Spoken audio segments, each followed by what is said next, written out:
இந்நிகழ்ச்சிக்கு அனுசரணை வழங்குவோர் சுவிஸ் மண்ணிலேயும் நிதித்துறையிலோர் நேசக்கரம் திரு 50 வீட்டுக்கடன் வியாபாரக் கடன் எதுவானாலும் குறைந்த வட்டி வீதத்தில் முன்னணி வங்கிகளிடமிருந்து இலகுவாக கடன் பெற்றுத் தருவதில் 20 ஆண்டுகளுக்கு மேலான நிபுணத்துவ அனுபவம் கொண்ட நிறுவனம் திரு 50. திருப்தியான சேவைக்கு திரு 50. கடந்த பல ஆண்டுகளில் எங்களுக்கு எல்லினோவுக்குரிய அனுபவங்கள் இருந்திருக்கின்றது. ஆனால் இம்முறை இது மிகப்பெரிய அளவில் கவனம் பெறுவதற்கான காரணம் என்னவென்றால் இது சூப்பர் எல்லினோ என்ற வடிவத்தில் அது வருவது. இந்து சமுத்திரத்துக்கு கிட்டத்தட்ட ஜூலை மாதத்தினுடைய இறுதி வாரங்களில் இந்து சமுத்திர பிராந்தியத்தினுடைய வெப்பநிலை படிப்படியாக அதிகரித்து 2 பாகை செல்சியஸுக்கு மேலாக வெப்பநிலை அதிகரிப்பதற்கான வாய்ப்புகளை கொண்டிருக்கின்றன. ஒரு மழை வெள்ளத்தினுடைய தாக்கம் வரும்போது இல்லாவிட்டால் புயல் வரும்போதும் அது சார்ந்த அனர்த்தங்களை நாங்கள் சந்தித்திருக்கிறோம். ஆனால் இது கடல் மீது அதிகரிக்கின்ற வெப்பநிலை காரணமாக ஒரு அனர்த்தம் வரப்போகிறது. அது எவ்வாறான அனர்த்தமாக இங்கு வரப்போகிறது, அதை நாங்கள் எப்படி எதிர்கொள்ள தயாராக? மிக கடுமையான வறட்சி அல்லது கடுமையான ஆவியாக்கம், நீர் பற்றாக்குறை, விவசாய பேரழிவு, மீன்பிடி பாதிப்பு போன்ற பல பாதிப்புகளை ஏற்படுத்துகின்ற அதே வேளை சில சமயங்களில் அதற்கு முற்றிலும் மாறாக மிகப்பெரிய மழைப்பொழிவு, வெள்ளம், மிகப்பெரிய உயிரிழப்புகள், பாதிப்புகள் போன்றவற்றை ஏற்படுத்துகின்ற நிலைமையும் காணப்படுகின்றது. ஆனால் இந்த 2 பாதிப்பையும் தீர்ப்பதற்கு எங்களுக்கு ஒரே ஒரு தந்திரோபாயம் தான் இருக்கின்றது. அதாவது எங்களுடைய குளங்களினுடைய அளவை அகலப்படுத்த உங்களுடைய ஊடகத்தினூடாகத்தான் நான் முதலில் இதனை வெளிப்படுத்துகின்றேன். 2026ஆம் ஆண்டு 27ஆம் ஆண்டில் எங்களுடைய விளைச்சல் இழப்பு என்பது கிட்டத்தட்ட 60% வரைக்கும் இருப்பதற்கான வாய்ப்புகள் காணப்படும். இந்த உயிரிழப்பு நாங்கள் அண்மையிலே பிரான்ஸ் நாட்டிலே 40க்கும் மேற்பட்டவர்கள், அதுக்கும் இந்த எல்லினோவுக்கும் தொடர்பு இருக்கிறது. கடுமையான வெப்பத்தினால் மக்கள் இறக்கின்ற செய்தி என்பது காலநிலை மாற்றம் எங்களுக்கு ஏதோ ஒரு விடயத்தை சொல்ல வருகின்றது என்பது நிச்சயம். சில சமயம் எங்களுடைய நாட்டில் ஒரு பெரிய பனிப்பொழிவு இடம்பெற்று நாங்கள் பனியை அகற்றிவிட்டுத்தான் எங்களுடைய அன்றாட தேவைகளை நிறைவு செய்ய வேண்டிய ஒரு சூழ்நிலை இருக்கும் என்பது காலநிலை மாற்றத்தினுடைய வெளிப்பாடு. எங்களுக்கு ஏதோ ஒரு செய்தியை சொல்ல வருகின்றது. நாங்கள் இப்பொழுது விழித்துக் கொள்ளாவிட்டால் என்றோ ஒரு நாள் பிரான்சிலோ அல்லது ஐரோப்பிய ஒன்றியத்திலோ அல்லது ஏதாவது ஒரு நாட்டின் உலகில் இந்த வெப்ப அலை அல்லது அதிகளவான வெப்பத்தினால் ஆயிரக்கணக்கானோர் பலியாகுவதற்கான வாய்ப்புகளும் கொண்டிருக்கின்றது. மக்கள் பலர் ஏற்றுக்கொள்ளாவிட்டாலும் கூட உண்மை என்னவென்றால் குளிரான நாடுகளில் மிகப்பெரிய அளவிலான வெப்பநிலை பாதிப்பு ஏற்படுத்துவது உண்டு, வெப்பமான நாடுகளில் மிக கடும் குளிர் பாதிப்பை ஏற்படுத்தும். காலநிலை மாற்றம் என்பது அத்தகைய வியத்தகு மாற்றங்களை ஏற்படுத்தும் என்பது ஒரு நிரூபிக்கப்பட்ட உண்மை. கலைப்பீடத்துக்கு வருகின்ற கிட்டத்தட்ட 60% மாணவர்கள் அந்த தலைமுறையின் முதலாவது பட்டதாரிகளாக இருக்கின்றார்கள். அவர்களினால் அவர்களுடைய குடும்பம் வளம் பெறுகின்றது. இந்த பிராந்தியத்தினுடைய அபிவிருத்திக்கு தேவைப்படுகின்ற ஆளுமை மிக்க பல மனித வளங்களை உருவாக்கிய பெருமை எங்களுக்கு இருக்கின்றது. இந்த போராட்டங்களில் ஈடுபடுகின்ற பட்டதாரிகளை அவதானிக்கும் போது வேலையில்லா பட்டதாரிகள் என்று போராட்டத்தை நடத்தி கொண்டிருப்பவர்கள் அதிகமானவர்கள் கலைப்பீடத்தினால் வெளியில் வந்தவர்களாகத்தான் இருக்கிறார்கள். மருத்துவ பீடம் போன்று அல்லது பொறியியல் பீடம் போன்று அல்லது ஏனைய சில பீடங்கள் போன்று குறைவான மாணவர் எண்ணிக்கை கலைப்பீடத்துக்கும் அனுமதிக்கப்பட்டால் பல மாணவர்கள் பல்கலைக்கழகத்தில் கல்வி கற்றுக்கொண்டிருக்கின்ற 1ஆம் வருடத்திலேயே வேலையை பெற்றுக்கொள்வார்கள். அந்த அரச வேலை தான் வேண்டும் என்ற மனநிலையில் ஒரு மாற்றம் ஏற்பட்டு வருகின்றது. நான் நினைக்கிறேன் இன்னும் ஒரு 3, 4, 5 வருடங்களின் பின்னர் அந்த நிலைமை முற்றிலும் மாறிவிடும். அதன் பின்னர் எங்களுக்கு இந்த வேலையில்லா பிரச்சனை என்பது இல்லை. அவர்கள் வரும்போது பல்கலைக்கழகங்கள் அவர்களை உள்ளிருக்கும் போது அதற்காக பல்கலைக்கழகத்தினுடைய வளங்கள் அதுக்கேற்றபடி தயார் நிலையில் இப்போது தயார்படுத்தப்படுகிறது. அந்த புதிய கல்வி மறுசீரமைப்பு தொடர்பான நகர்வுகள் எப்படி?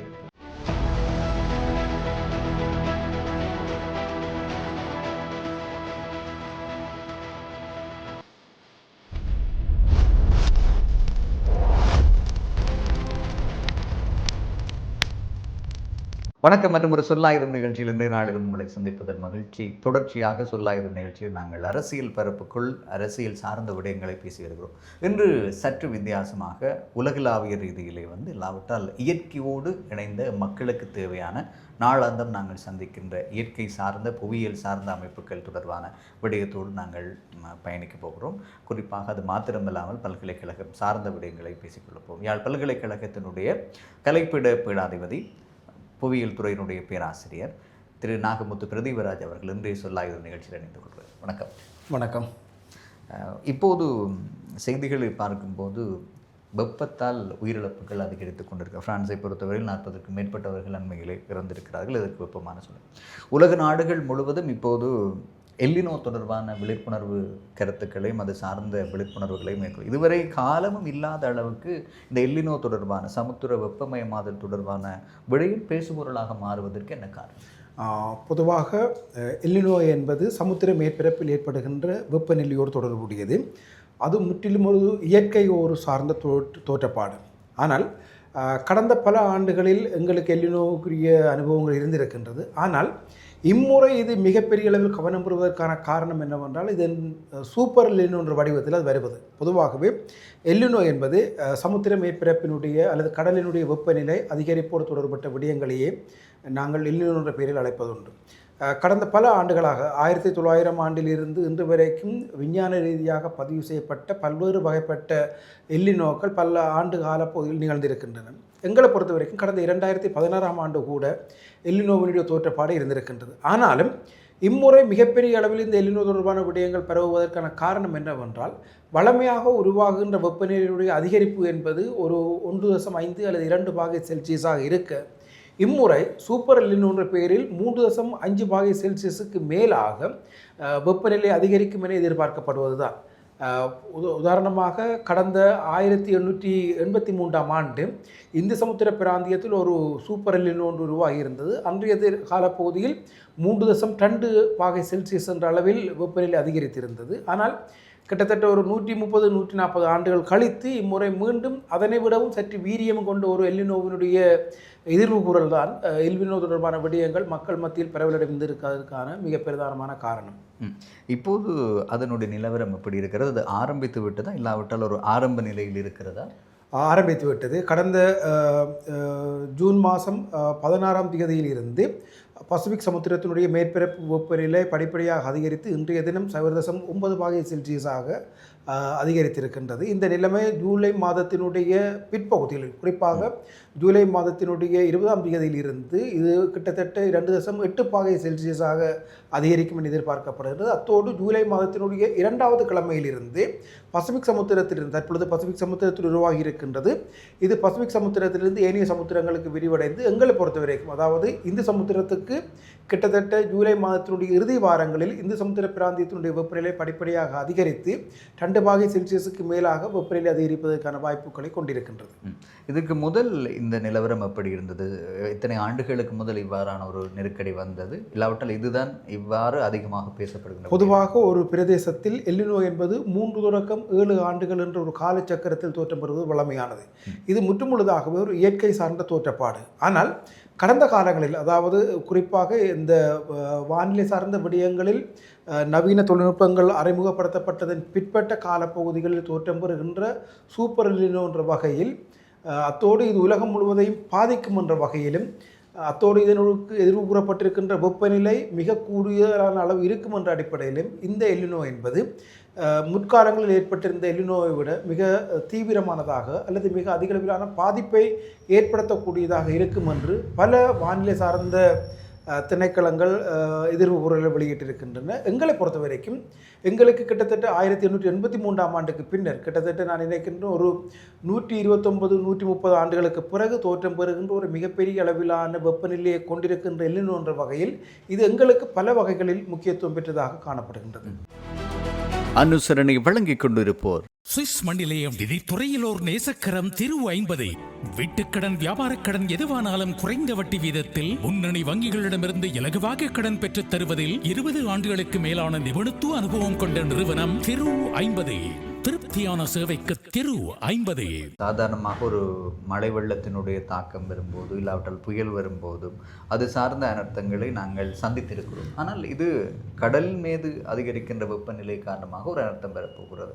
அது எவ்வாறான அனர்த்தமாக இங்கு வரப்போகிறது? அதை நாங்கள் எப்படி எதிர்கொள்ள தயாராக வேண்டும்? பொதுவாக வானிலை தோற்றப்பாடுகளின் மிக முக்கியமான மூலக்கூறு அல்லது தாய் மூலக்கூறு என்று அழைக்கப்படுவது வெப்பநிலை. அதிலும் இந்த வெப்பநிலை என்பது ஒரு நாட்டில் நிலவுகின்ற வெப்பநிலையை தீர்மானிப்பதில் அந்த நாட்டை சூழ இருக்கின்ற கடல் பிராந்தியங்களில் நிலவுகின்ற வெப்பநிலையே மிக முக்கியத்துவம் வாய்ந்தது. எங்களுக்கு உதாரணமாக இலங்கை போன்ற நாடுகளுக்கு ஏற்படுகின்ற இந்த தாளமுக்கம், புயல், சூறாவளி போன்ற யாவுமே சமுத்திர மேற்பரப்பில் ஏற்படுகின்ற வெப்பநிலை அதிகரிப்போடு தொடர்புடைய விடயங்கள். ஆகவே இந்த சமுத்திர மேற்பரப்பு வெப்பநிலை அதிகரிப்பு என்பது அதனை சூழ இருக்கின்ற நாடுகளின் நிலப்பகுதிகளில் உடனடியான வெப்பநிலை அதிகரிப்புக்கு காரணமாக இருக்கும். அதே வேளை கடல் பகுதிகளுடைய வெப்பநிலை அதிகரிப்பு என்பது அந்த கடல் பிராந்தியத்திலும் அதனை சூழ இருக்கின்ற நாடுகளிலும் அமுக்கத்தில் ஏற்படுகின்ற மிகப்பெரிய மாற்றத்தை உருவாக்கும். உதாரணமாக கடல் பிராந்தியங்களில் வெப்பநிலை அதிகரிக்க அந்த கடல் பிராந்தியத்திலே இருக்கின்ற வளிமண்டலத்தினுடைய தன்மை என்பது ஈரப்பதனற்று விரிவடைந்து ஒரு தாளமுக்கம் உருவாகுவதற்கான வாய்ப்புகள் உருவாகும். அப்படி தாளமுக்கம் உருவாகுகின்ற பொழுது அந்த தாளமுக்கத்தின் விளைவாக ஒரு மிகப்பெரிய அளவான மழை வீழ்ச்சி நிலவுவதற்கான வாய்ப்புகள் காணப்படுகின்றது. பொதுவாகவே எல்னினோ என்பது வெப்ப அதிகரிப்பு என்று நாங்கள் குறிப்பிட்டிருந்தாலும் கூட பல ஊடகங்களில் குறிப்பிடுவது போல தனித்து வறட்சி மட்டுமன்றி எல்னினோ என்பது நாங்கள் முற்றிலும் எதிர்பார்க்காத அளவு மிகப்பெரிய அளவிலான மழை வெள்ளத்தையும் உருவாக்குகின்ற ஒரு தோற்றப்பாடாகும். ஏனென்றால் இந்த எல்னினோவினுடைய 2 பக்கங்கள் இருக்கின்றது. கிட்டத்தட்ட இது ஒரு நாணயத்தின் 2 பக்கங்கள் போன்றதுதான். ஒரு பக்கம் முழுவதுமே வறண்ட அதிகூடிய வெப்பநிலை நிலவுகின்ற அதே சமயம் இன்னொரு பக்கம் அதிகூடிய வெப்பநிலையின் விளைவாக உருவாக்கப்படுகின்ற வானிலை சார்ந்த தோற்றப்பாடுகள், உதாரணமாக தாளமுக்கம் அல்லது தாழ்வு மண்டலம் அல்லது புயல் அல்லது சூறாவளி போன்றன மிகப்பெரிய அளவிலான மழை வீழ்ச்சி வெள்ளங்களை ஏற்படுத்தி இருக்கின்றது. கடந்த கால வரலாறுகளோடு ஒப்பிடுகின்ற பொழுது சில தாளமுக்கங்கள் மிக பாரிய பேரழிவை ஏற்படுத்திய மழை வீழ்ச்சிக்கு காரணமாக அமைந்திருக்கின்றது. பல ஆய்வுகளில் குறிப்பிடுவது போல ஒரு பருவத்துக்குரிய மழை சில சமயங்களில் ஒரு வாரத்துக்குள் கிடைக்கலாம். அதாவது இலங்கையை நாங்கள் உதாரணமாக எடுத்துக்கொண்டால் அல்லது வடக்கு மாகாணத்தை உதாரணமாக எடுத்துக்கொண்டால் ஒரு 540 மில்லிமீட்டர் என்பது வடக்கு கிழக்கு பருவகாலத்துக்குரிய சராசரி என்றால் அந்த 540 மில்லிமீட்டர் சில சமயங்களில் ஒரு வாரத்துக்குள் நிகழ்வதற்கான வாய்ப்புகள் இருக்கின்றது. ஆகவே எல்னினோ என்பது ஒரு பகுதியில் மிக கடுமையான வறட்சி அல்லது கடுமையான ஆவியாக்கம், நீர் பற்றாக்குறை, விவசாய பேரழிவு, மீன்பிடி பாதிப்பு போன்ற பல பாதிப்புகளை ஏற்படுத்துகின்ற அதே வேளை சில சமயங்களில் அதற்கு முற்றிலும் மாறாக மிகப்பெரிய மழைப்பொழிவு, வெள்ளம், மிகப்பெரிய உயிரிழப்புகள், பாதிப்புகள் போன்றவற்றை ஏற்படுத்துகின்ற நிலைமை காணப்படுகின்றது. இம்முறை இலங்கைக்கு எதிர்வு கூறப்பட்டிருக்கின்ற இந்த எல்னினோ என்பதும் இந்த 2 வகையான அல்லது 2 வடிவங்களிலான பாதிப்பை கொண்டிருக்கின்றது. இரண்டில் எது நடந்தாலும் பாதிப்பு நிச்சயம். எல்னினோ என்பது ஏதோ ஒரு வகையில் ஒரு மிகப்பெரிய அளவிலான பாதிப்பை கொண்டு வரும். அது வறட்சி நிகழ்ந்தாலும் மிகப்பெரிய அளவிலான வறட்சியாக அல்லது அதிக வெப்பநிலையோடு தொடர்பட்ட மிகப்பெரிய வறட்சியாக இருக்கும். மழை வீழ்ச்சி கிடைத்தாலும் மிகப்பெரிய அளவிலான பாதிப்பு ஏற்படுத்தக்கூடிய மழை வீழ்ச்சி இருக்கும். ஆகவே ஒட்டுமொத்தமாக எல்னினோ என்பது ஏதோ ஒரு வடிவத்தில் மிகப்பெரிய பாதிப்பை ஏற்படுத்துகின்ற ஒரு வானிலை சார்ந்த தோற்றப்பாடு. இலங்கைக்கு எதிர்வு கூறப்பட்டிருக்கின்ற இந்த எல்னினோவுடைய தாக்கத்தை பொறுத்த வரைக்கும் 2026ஆம் ஆண்டுக்கு 2 வேறுபட்ட தாக்கங்கள் எதிர்வு கூறப்பட்டிருக்கின்றன. ஒன்று, ஜூலை மாதம் தொடக்கம் செப்டம்பர் மாதம் வரைக்கும் நிலவும் என்று எதிர்பார்க்கப்படுகின்ற அதிகளவிலான வெப்பநிலை, குறைந்த மழை வீழ்ச்சி, அதனோடு இணைந்த வறட்சி நிலைமைகள். அக்டோபர் நவம்பர் மாதங்களில் எதிர்வு கூறப்பட்டிருக்கின்ற மிக கனமான மழை வீழ்ச்சி மற்றும் வெள்ள அழிவுகள். ஆகவே இந்த 2026ஆம் ஆண்டிலேயே ஒரு எல்னினோவினுடைய இந்த 2 விடயங்களையும் நாங்கள் அவதானித்துக் கொள்ள முடிகின்றது. இது எதுவரை காலம் இருக்கு? தற்பொழுது எதிர்வு கூறப்பட்டிருக்கின்ற அல்லது தற்பொழுது உருவாகி இருக்கின்ற இந்த எல்னினோ என்பது 2027ஆம் ஆண்டு நவம்பர் வரைக்கும் அல்லது டிசம்பர் வரைக்கும் நீளுவதற்கான வாய்ப்புகள் காணப்படுகின்றது.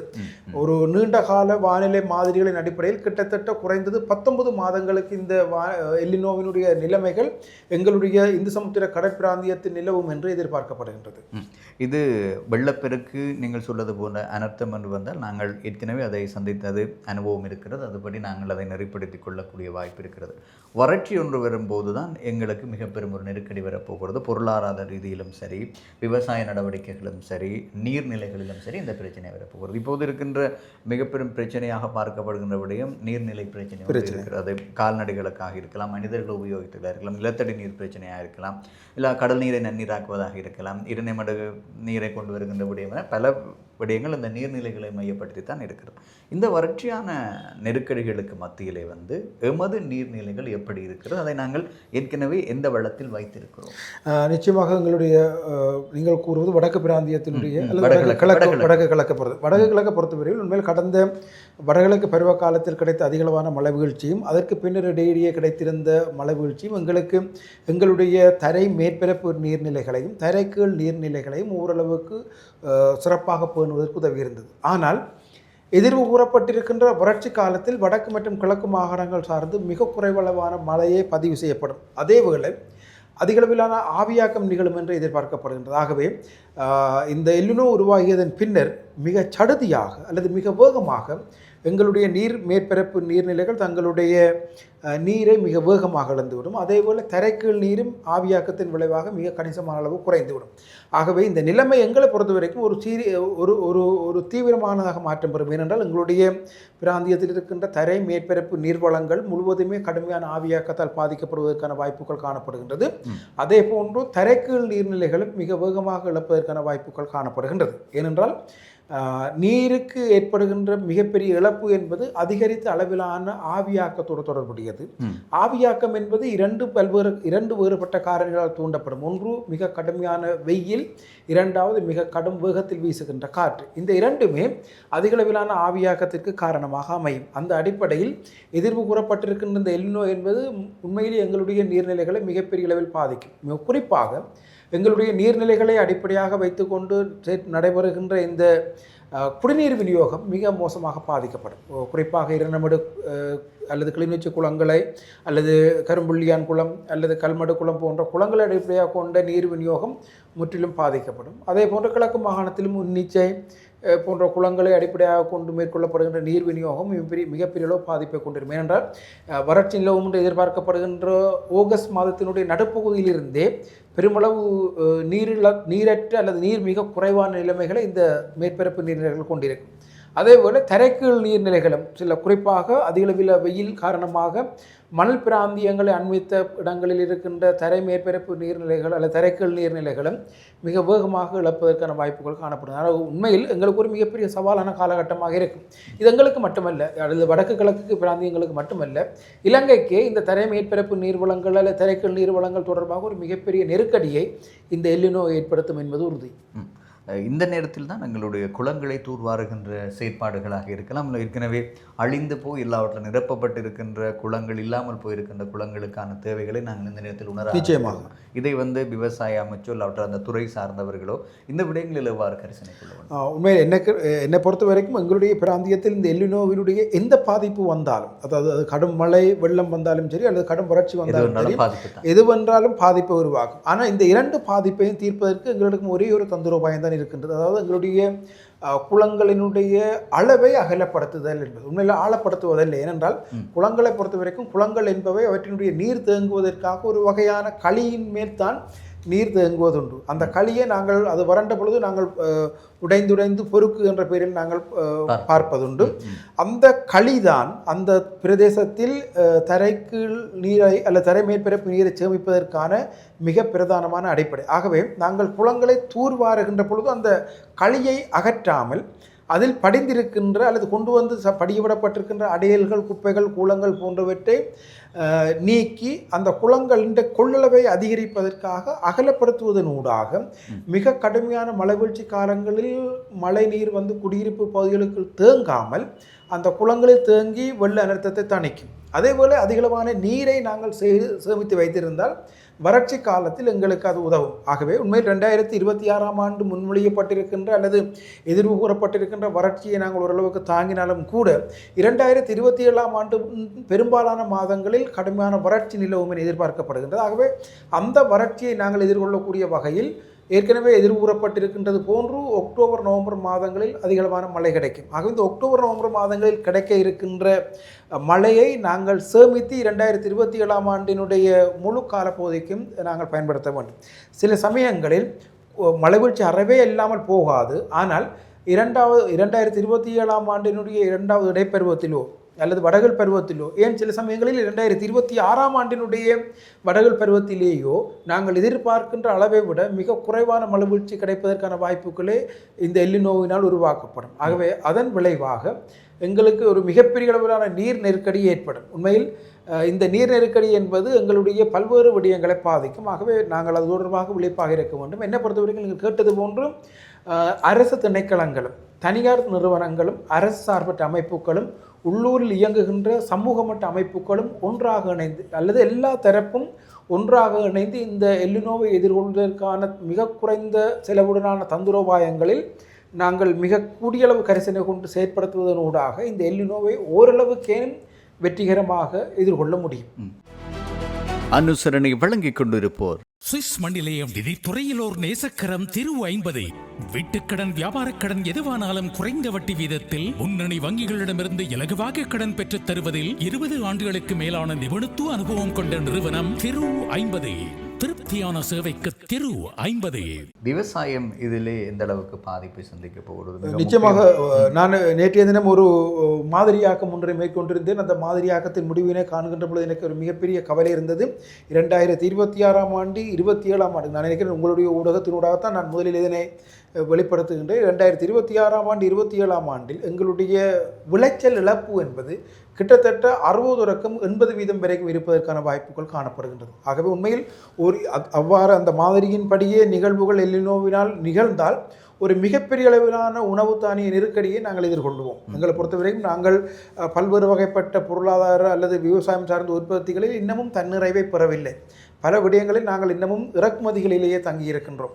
ஆனால் இந்த எல்லினோவிற்கு பின்னர் அந்த இறக்குமதி என்பதும் சாத்தியப்படாமல் போகலாம் என்றால் பல நாடுகளுக்கும் இந்த எல்லினோவினுடைய பாதிப்பு இருக்கும் என்பதனால் அந்த நாடுகள் தங்களுடைய நாட்டினுடைய தேவைக்காக தாங்கள் உற்பத்தி செய்கின்ற தானியங்களை பயன்படுத்தும் எங்களுக்கான வாய்ப்புகள் மிக குறைவு. ஆகவே நாங்கள்லாம் எங்களுக்குரிய தானியங்களை உற்பத்தி செய்ய வேண்டியிருக்கும். ஆனால் நான் முதலில் குறிப்பிட்டது போல இந்த மாதிரியாக்கங்களின் அடிப்படையில் கிட்டத்தட்ட 60-80% விளைச்சல் இழப்பு என்பது எங்களுக்கு ஒரு மிகப்பெரிய அளவிலான உணவு தேவையினுடைய வளங்களை பூர்த்தி செய்வதில் ஒரு பெரும் நெருக்கடி இருக்கும் என இந்த மாதிரிகள் கூறுகின்றன. நான் நினைக்கின்ற இந்த மாதிரியோடு ஒத்ததாக பல நாடுகளின் மாதிரிகள் வெளிப்படுத்தப்பட்ட முடிவுகளின் அடிப்படையில் அந்தந்த நாடுகள் தங்களுடைய உணவு தேவையையும் தானிய உற்பத்தியையும் உறுதி செய்வதற்காக பல செயல் திட்டங்களை முன்னெடுத்திருக்கின்றன. நாங்கள் உண்மையில் அதனை மிகச்சிறப்பாக முன்னெடுத்து இந்த எல்லினோவை வெற்றி கொள்ள வேண்டும்.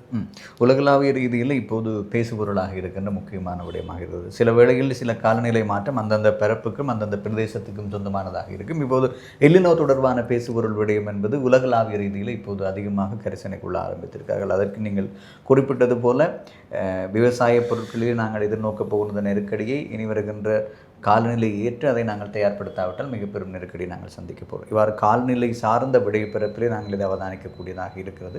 இந்த உயிரிழப்பு நாங்கள் அண்மையிலே பிரான்ஸ் நாட்டிலே 40க்கும் மேற்பட்டவர்கள், அதுக்கும் இந்த எல்லினோவுக்கும் தொடர்பு இருக்கிறது. உண்மையில் காலநிலை மாற்றம் என்பது ஒரு மிகப்பெரிய அளவிலான பாதிப்பை உலகம் முழுவதிலும் ஏற்படுத்துகின்றது. எல்லினோவினுடைய தொடக்கம் பசிபிக் சமுத்திரத்தில் உருவாகி இருக்கின்றது. இன்று வரைக்கும் அந்த பிரான்சில் நடைபெற்றிருக்கின்ற அல்லது பிரான்சில் நிகழ்ந்து கொண்டிருக்கின்ற ஐரோப்பிய நாடுகள் முழுவதும் நிலவுகின்ற அதிக வெப்பநிலைக்கும் எல்லினோவுக்கும் எந்த விதமான நேரடியான தொடர்பும் கிடையாது. ஆனால் காலநிலை மாற்றம் என்பது இத்தகைய ஒரு மாற்றங்களை தான் ஏற்படும். உண்மையில் குளிர் நாடுகளில் ஒன்று அல்லது இடவெப்பவலய நாடுகளில் ஒன்று என்று வரையறுக்கப்பட்டிருந்த இந்த ஐரோப்பிய நாடுகளில் கடுமையான வெப்பத்தினால் மக்கள் இறக்கின்ற செய்தி என்பது காலநிலை மாற்றம் எங்களுக்கு ஏதோ ஒரு விடயத்தை சொல்ல வருகின்றது என்பது நிச்சயம். நான் பல வகுப்புகளில் அந்த கருத்துரைகளில் கூறுவது போல இலங்கையில் நாங்கள் ஒரு சந்தர்ப்பத்தில் இன்றில்லை என்ற ஒரு நாள் இந்த காலநிலை மாற்றத்தின் விளைவாக மிக கடுமையான வெப்பநிலையை சந்திக்கின்ற அதே வேளை மிக குளிரான நிலைமை. சில சமயம் எங்களுடைய நாட்டில் ஒரு பெரிய பனிப்பொழிவு இடம்பெற்று நாங்கள் பனியை அகற்றிவிட்டுத்தான் எங்களுடைய அன்றாட தேவைகளை நிறைவு செய்ய வேண்டிய ஒரு சூழ்நிலை இருக்கும் என்பது காலநிலை மாற்றத்தினுடைய வெளிப்பாடு. அதனுடைய ஒரு எடுத்துக்காட்டு தான் மிக அண்மை நிகழ்ந்த இந்த பிரான்சில் நிகழ்ந்த உயிரிழப்பு என்பது. பிரான்ஸை பொறுத்த வரைக்கும் வெப்பநிலை நிலவும் பொதுவாக அவர்களுடைய கோடைகால பகுதியில் வெப்பநிலை நிலவுவது உண்டு. ஆனால் இந்த ஆண்டு பிரான்சில் மட்டுமல்ல அதனை சூழ இருக்கின்ற ஏனைய ஐரோப்பிய ஒன்றியத்திற்கு உட்பட்ட நாடுகளில் கூட ஜெர்மனி, பிரான்ஸ் அல்லது பிரித்தானியா, பெல்ஜியம், நெதர்லாந்து போன்ற நாடுகளில் கூட மிக கூடுதலான வெப்பநிலை பதிவாகி இருக்கின்றது. மக்கள் பல்வேறு வகைப்பட்ட அசௌகரியங்கள் எதிர்கொண்டு வருகின்றார்கள். பல உயிரிழப்புகள் பதிவாகி இருக்கின்றது. நேற்றைய தினம் கிட்டத்தட்ட 42°C வெப்பநிலை பிரான்சில் நிலவி இருக்கின்றது. மனித உடல் என்பது கிட்டத்தட்ட ஒரு 37°C சமனான வெப்பநிலையை தான் ஓரளவுக்கு தாங்கும்.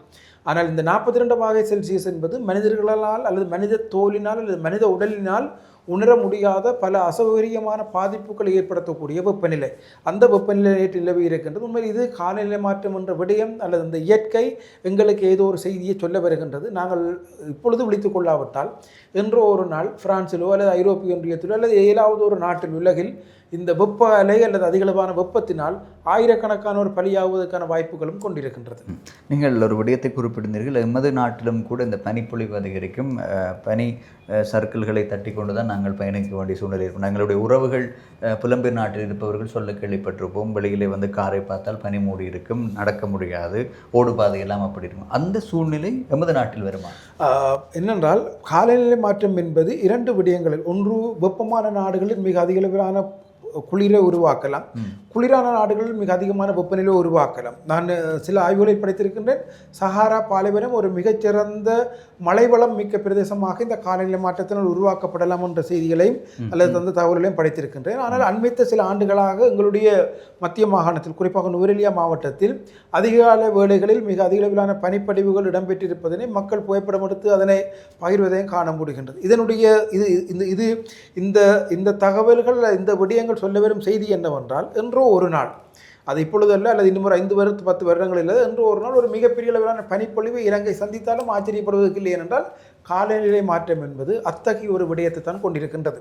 மக்கள் பலர் ஏற்றுக்கொள்ளாவிட்டாலும் கூட உண்மை என்னவென்றால், குளிரான நாடுகளில் மிகப்பெரிய அளவிலான வெப்பநிலை பாதிப்பு ஏற்படுத்துவது உண்டும், வெப்பமான நாடுகளில் மிக கடும் குளிர் பாதிப்பை ஏற்படுத்தும். ஏனென்றால் எங்களுடைய இந்த பூமியினுடைய வரலாற்றில் பூமி பல்வேறு காலகட்டங்களில் குளிர்வடைந்திருக்கின்றது, வெப்பமடைந்திருக்கின்றது. வளிமண்டலம் நன்கு குளிர்வடைந்த ஒரு காலப்பகுதியில் தான் எங்களுக்கு சமுத்திரங்களை தோற்றம் பெற்றிருக்கின்றது. ஆகவே பூமிக்கு இந்த காலநிலை மாற்றம் என்பது இயற்கை சார்ந்த தோற்றப்பாடின் அடிப்படையில் புதிதானது அல்ல. ஆனால் எங்களுக்கு இதை ஏற்றுக்கொள்ள முடியாத பல அசௌகரியங்களை, பாதிப்புகளை ஏற்படுத்தும். என்று ஒரு நாள் நான் முதலே குறிப்பிட்டது போல இலங்கையில் கூட ஒரு மிகப்பெரிய அளவிலான பனிப்பொழிவுகள் இடம்பெறலாம். அல்லது மேற்கு நாடுகளில் நீங்கள் குறிப்பிட்டது போல் எங்களுடைய உறவுகள் கூறுவது போல வீட்டு முற்றத்தில் நிறைந்திருக்கின்ற அல்லது வீதிகளில் நிறைந்திருக்கின்ற பனிப்படிவுகளை அகற்றிவிட்டு தான் நாங்கள் எங்களுடைய அன்றாட நடவடிக்கைகளை மேற்கொள்ள வேண்டிய ஒரு சூழ்நிலை கூட ஏற்படலாம். ஏனென்றால் காலநிலை மாற்றம் என்பது அத்தகைய வியத்தகு மாற்றங்களை ஏற்படுத்தும் என்பது ஒரு நிரூபிக்கப்பட்ட உண்மை. காலநிலை சார்ந்த எல்லினோ, சமுத்திர மேல் வெப்பம், இது சார்ந்த நடவடிக்கைகளை தாண்டி நாங்கள் அதிகமாக உங்களை புவியியல் துறையினுடைய பேராசிரியராக இருக்கின்றபடியால் யாழ் பல்கலைக்கழகத்தினுடைய பீடாதிபதி என்பதை மறந்து விடுகிறோம். அந்த தகவலை அதிகமாக நாங்கள் எடுத்துக்கொள்வதனால் இந்த தகவல்களையும் இது சார்ந்த பொறுப்பு வாய்ந்த சில விடயங்களையும் நாங்கள் கேட்க மறந்திருக்கிறோம். இனி வருகின்ற நிமிடங்களில் அதற்காக அதை பயன்படுத்தலாம். எப்படி இருக்கிறது இப்போது கலைப்பிடம்? மாணவர்களினுடைய புதிய ஆண்டுக்கான வருகை, செயற்பாடுகள், பல்கலைக்கழகத்தில் ஒரு மாற்றத்தை நோக்கிய பயணம் எப்படி? யாழ்ப்பாண பல்கலைக்கழகத்தின் மிக பழமையானதும் மிக முதன்மையானதுமான பீடம் கலைப்பீடம்.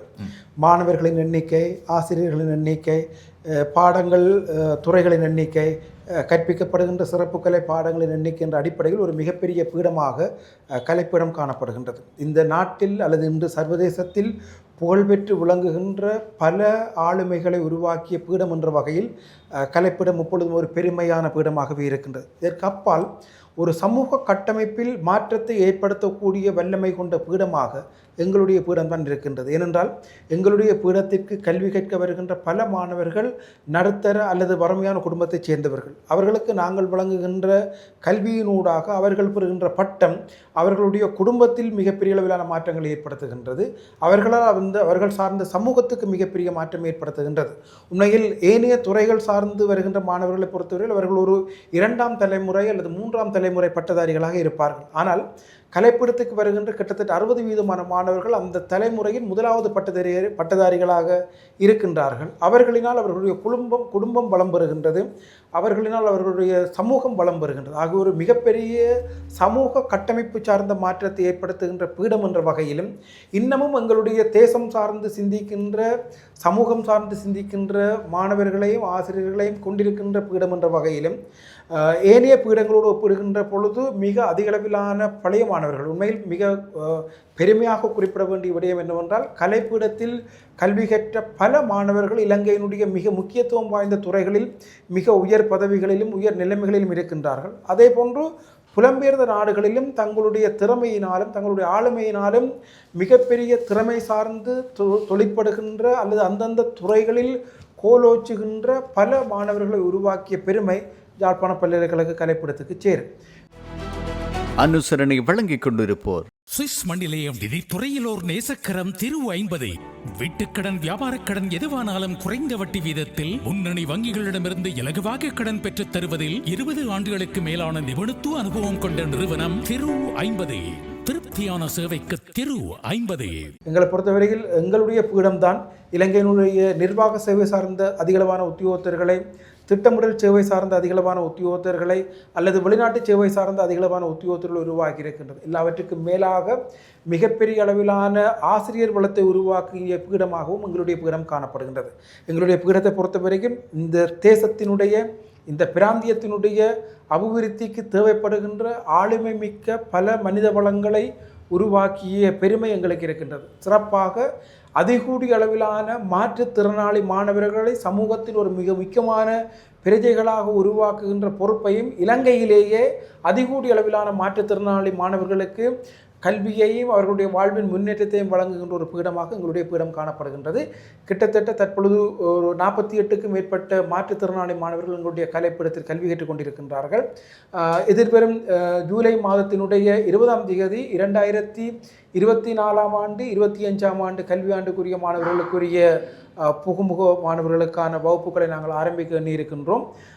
ஏனைய மாணவர்களுக்கும் மிக விரைவாக நாங்கள் கல்வியை வழங்குவதற்கு அல்லது அவர்களுடைய கற்கிணறில் ஆரம்பிப்பதற்கான முயற்சிகளை மேற்கொண்டிருக்கின்றோம். உண்மையில் அதிகளவான மாணவர் தொகை, குறைந்தளவிலான பௌதிக மனித வளங்களோடு ஒரு மிக சவாலான பணியை கலைப்பிடம் ஏற்றுக்கொண்டிருந்தாலும் கூட இருக்கப்பட்ட வளங்களை, அதாவது மனித வளங்களையும் சரி பௌதிக வளங்களையும் சரி மிக உச்சமாகவும் வினைத்திறனாகவும் பாவித்து எங்களை நம்பி வைத்திருக்கின்ற மாணவர்களுடைய அவர்களின் வாழ்க்கை முன்னேற்றத்துக்கு மட்டுமின்றி அவர்கள் சார்ந்த சமூக முன்னேற்றத்திற்கும் பங்களிக்கின்றோம் என்பது எங்களுக்கு இருக்கின்ற ஒரு மிகப்பெரிய திருப்தியான நிலைமை.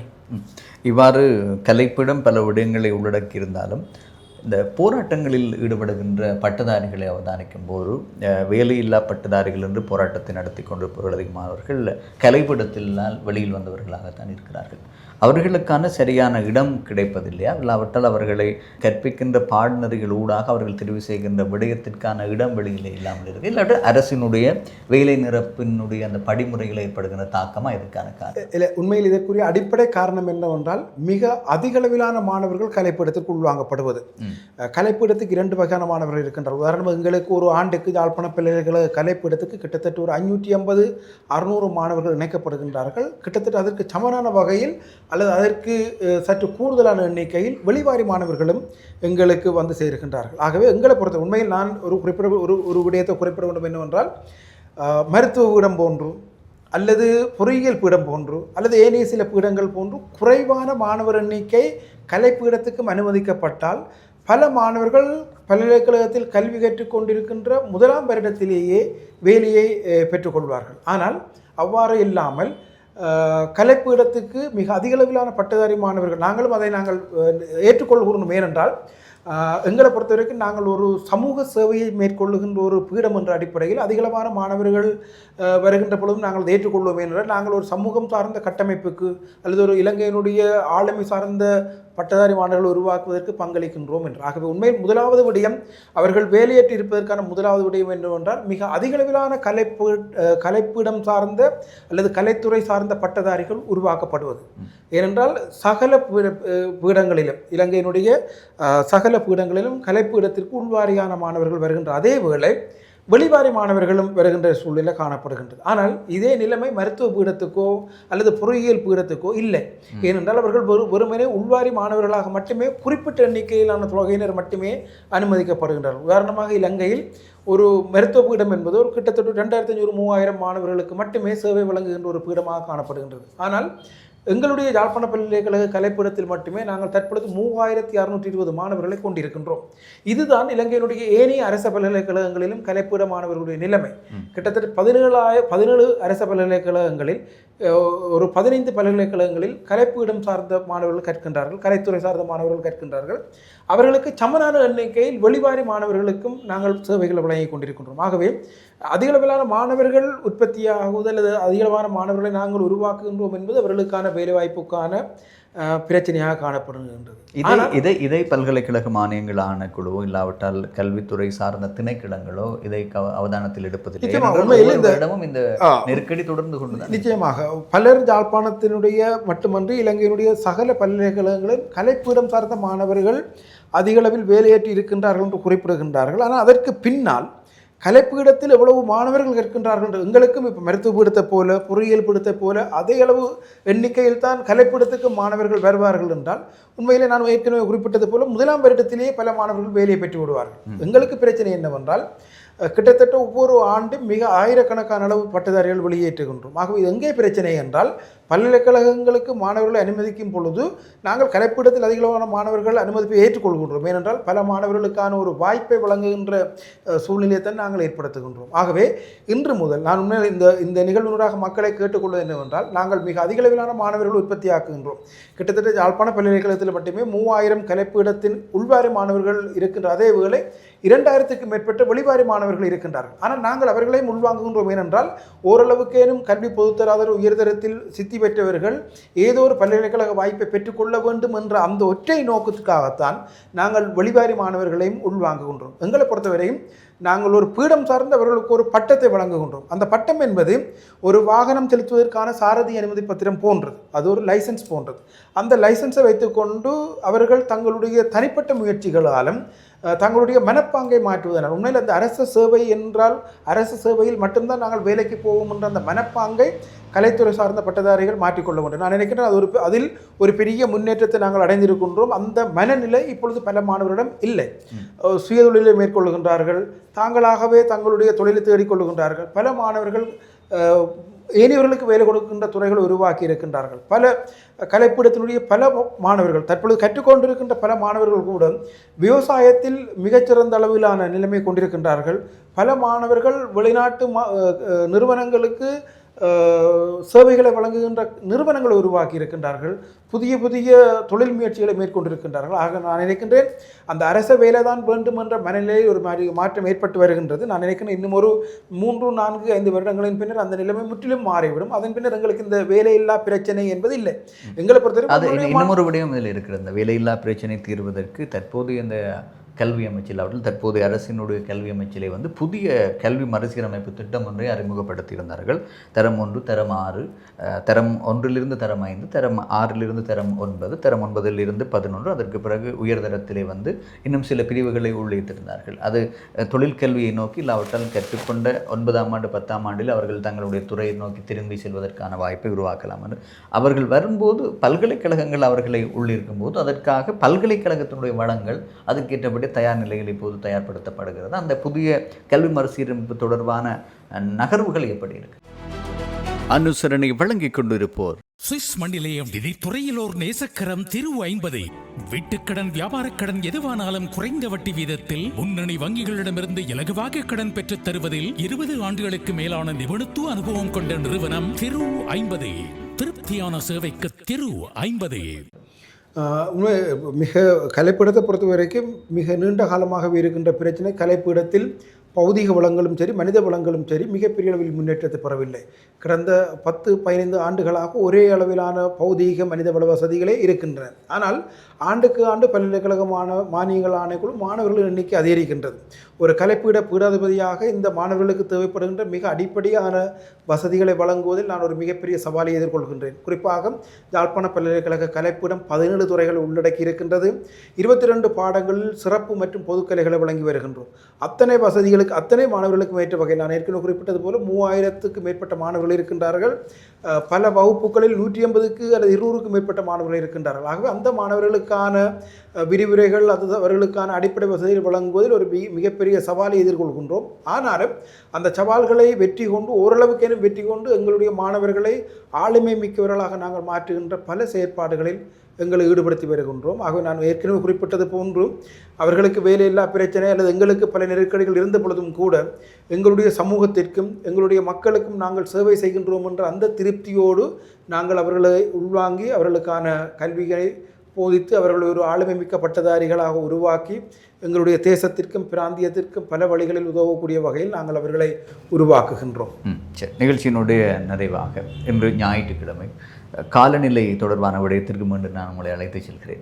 அந்த நிலவரம் எப்படி இருக்க போகுது? இனி வருகின்ற நாட்களில் மழையான காலநிலை இருக்க போகிறோம், வறட்சி வரப்போகிறதா, மழைக்கான சாத்தியக்கூறு இருக்கிறதா? ஜூலை மாதத்தினுடைய முதல் வாரத்தில் வடக்கு மற்றும் கிழக்கு மாகாணங்களில் ஆங்காங்கே ஒரு சில பகுதிகளில் தூறல் மழைக்கான வாய்ப்புகள் காணப்படுகின்றன. தென்மேற்கு பருவக்காற்று மழையை பொறுத்தவரை 2வது சுற்று முடிவடைந்திருக்கின்றது. 3வது சுற்று ஆரம்பிப்பதற்கு சற்று நாட்கள் எடுக்கும். இந்த முறை தென்மேற்கு பருவமழையை பொறுத்தவரையில் எதிர்பார்த்த அளவு மழை வீழ்ச்சி பல பிரதேசங்களில் கிடைக்கவில்லை. எங்களுக்கு இது ஒரு தென்மேற்கு பருவக்காற்று காலம் என்பதால் மழையற்ற வறண்ட காற்றை வீசும் என்பதனாலும் உள்ளூர் காரணிகளின் செல்வாக்கினால் ஆங்காங்கே ஒரு சில இடங்களில் வெப்பச்சலன மழை உருவாகும் என எதிர்பார்க்கப்படுகின்றது. ஆனாலும் கூட எங்களுக்கு இந்த ஜூலை மாதம் என்பது ஆண்டிலேயே அதிகளவிலான வெப்பநிலை நிலவுகின்ற மாதம், மழைவீழ்ச்சி குறைவான மாதம் என்ற அடிப்படையில் வடக்கு மற்றும் கிழக்கு மாகாணங்கள் சார்ந்து இந்த ஜூலை மாதத்தில் மிகப்பெரிய அளவிலான மழையை நாங்கள் எதிர்பார்க்க முடியாது. ஆங்காங்கே ஒரு சில இடங்களில் மிக செறிவான மழை இல்லாமல் மிக சாதாரணமான மழையாக ஒரு சில இடங்களில் கிடைக்கலாம். ஆனால் தென்மேற்கு பருவமழை என்பது இந்த எல்லினோவினால் பாதிக்கப்பட்டிருக்கின்றது என்றே நான் கருதுகின்றேன். ஏனென்றால் எதிர்பார்க்கப்பட்ட அளவுக்கு மழை கிடைக்கவில்லை. இம்முறை 90% அளவு மழை வீழ்ச்சியை கிடைக்கும் என்று எதிர்பார்க்கப்படுகின்ற சராசரியை விட குறைவாகவே கிடைக்கும் என்று எதிர்பார்க்கப்படுகின்றது. ஆகவே எங்களுக்கு இது ஒரு வறண்ட காலம். அதேவேளை எங்களுக்கு காற்று வீசுவதனால் எங்களுடைய பிரதேசத்தினுடைய வெப்பநிலையோடு கூடிய அல்லது கடும் வெப்பநிலையோடு கூடிய வானிலை தணிக்கப்பட்டு ஓரளவுக்கு சௌகரியமான வானிலை நிலவுவதற்கான வாய்ப்புகள் காணப்படுகின்றது. சரி, இதோடு நாங்கள் இன்றைய சொல்லாயுதம் நிகழ்ச்சி நிறைவுக்கு கொண்டு வரலாம். இன்றைய சொல்லாயுதம் நிகழ்ச்சியிலே கலந்து சிறப்பித்திருந்தார் யாழ் பல்கலைக்கழக கலைப்பீட பீடாதிபதி புவியியல் துறை பேராசிரியர் நாகமுத்து பிரதீபராஜ் அவர்கள். எமது அழைப்பை ஏற்று தன்னுடைய நேரத்தை ஒதுக்கி இந்த நிகழ்வில் கலந்து சிறப்பித்தமைக்கு மனமார்ந்த நன்றி. நன்றி. மீண்டும் மற்றொரு நிகழ்ச்சியில் உங்களை சந்திக்கலாம். சொல்லாயுதம், வார்த்தையே ஆயுதம். இந்நிகழ்ச்சிக்கு அனுசரணை வழங்கியோர் சுவிஸ் மண்ணிலேயும் நிதித்துறையிலோர் நேசக்கரம் திரு 50. வீட்டுக்கடன், வியாபாரக்கடன் எதுவானாலும் குறைந்த வட்டி வீதத்தில் முன்னணி வங்கிகளிடமிருந்து இலகுவாக கடன் பெற்றுத் தருவதில் 20 ஆண்டுகளுக்கு மேலான நிபுணத்துவ அனுபவம் கொண்ட நிறுவனம் திரு 50. திருப்தியான சேவைக்கு திரு 50.